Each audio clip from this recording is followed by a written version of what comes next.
Well, we just finished up, I want to say probably like our 10th chicken butcher. And every time we butcher chickens, and I'm not trying to conflate the value of like a chicken life versus any other life, but it definitely makes you think a lot about mortality when you're, holding an animal that you've raised, in this case, from the time that they were in an egg up until the point that they were,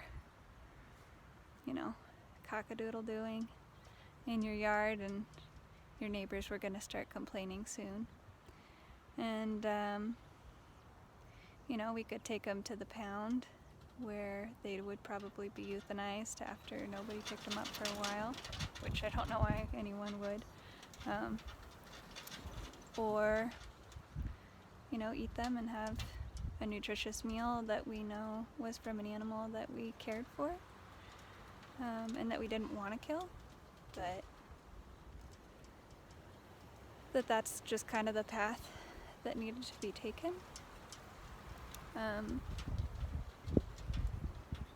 But it definitely, like, holding an animal and being able to feel its warmth, and then, feeling the violent blow,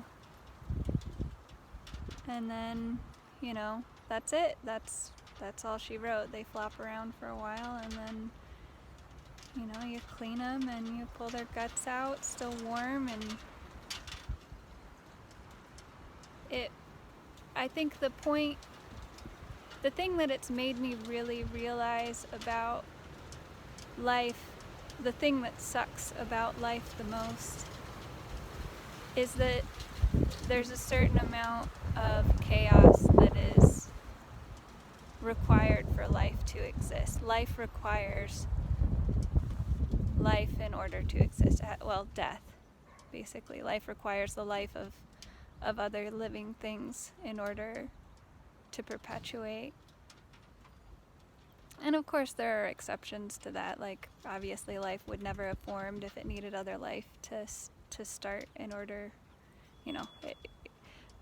originally it was all, just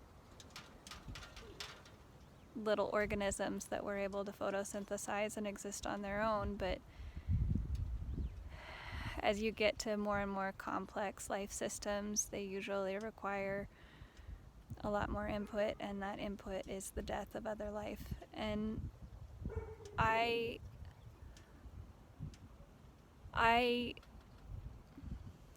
feel like when I speak with people that are vegetarian and vegan, which I think that is a very admirable life choice, it's very difficult to do for some people, depending on your body type and depending on your lifestyle previously.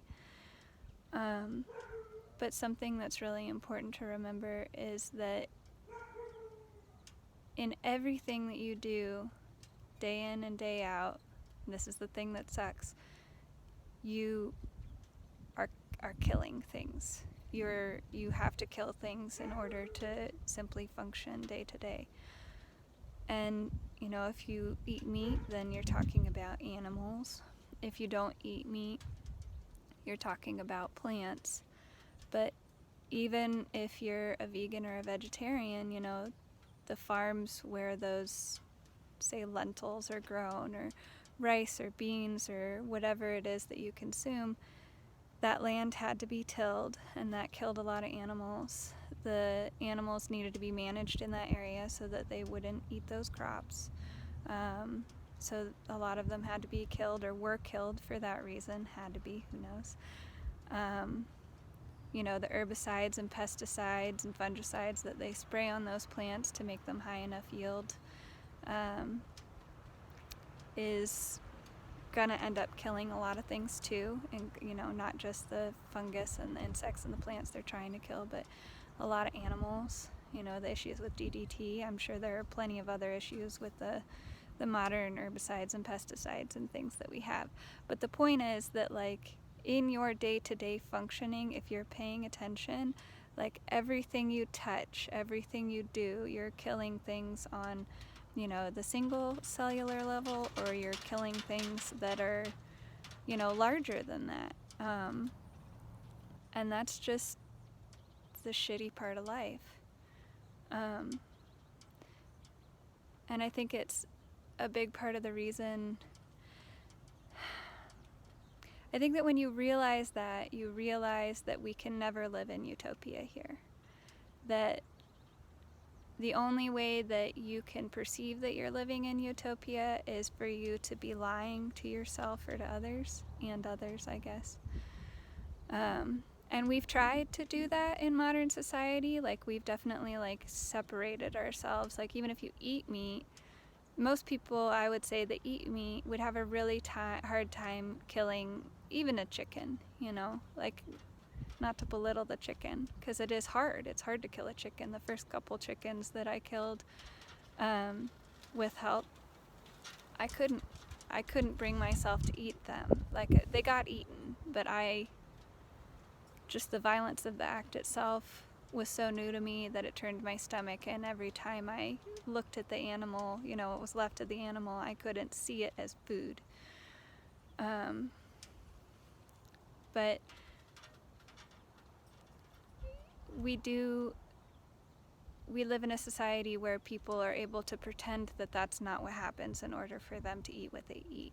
And that's, I think, a very large problem. You know, if you're not growing your own food, be it plants or animals, then you're not realizing the death that's required for the life to be rejuvenated. And in a time when we're dealing with mortality, in a time when we're a lot more fearful of mortality than we are on a regular basis, I think it's important to remind ourselves again that it is an unescapable truth. Like, you know, there's the saying, you know, death and taxes are the only two things that are, like, for sure in life. And it's true. I mean, I think death more so, obviously. But there is nothing that is, like, more for sure than the death of your material body. And for me, and I know that I'm kind of going all over the place right now, sorry, but it speaks to a truth about this world that I think we all really need to acknowledge. Also, that this material realm is always temporary, and you can fight it as hard as you want to fight it, but you cannot preserve the material, you know.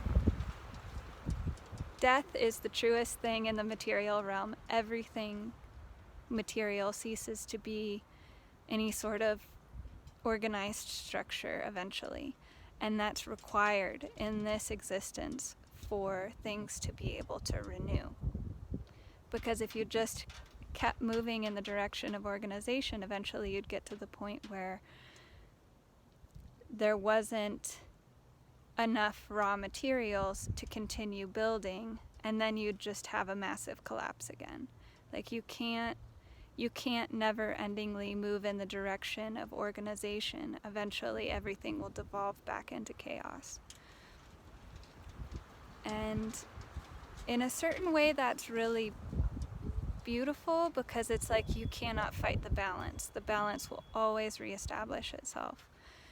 And that's really good in the sense of, like, you know, like good and evil in this world. It's like evil will never entirely triumph in the material world, because it can't continually, like, move in that direction. Like, it always gets pulled back. Same with organization, though, which is the tragic part of life. It's like you can never reach that utopia.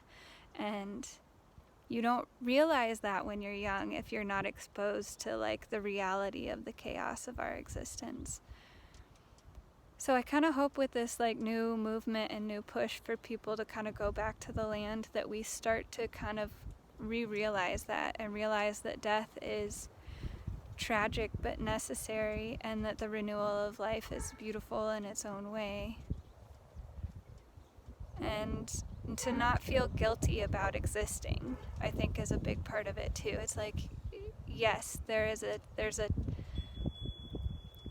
there's a bounty that has to be paid in order for you to exist in the world, and therefore you need to make your life as worthwhile as possible. Like, if you're not putting effort into making sure that that sacrifice was worthwhile, then your existence alone is, it's just moving the world in a more negative direction. And I guess that's a good place to stop.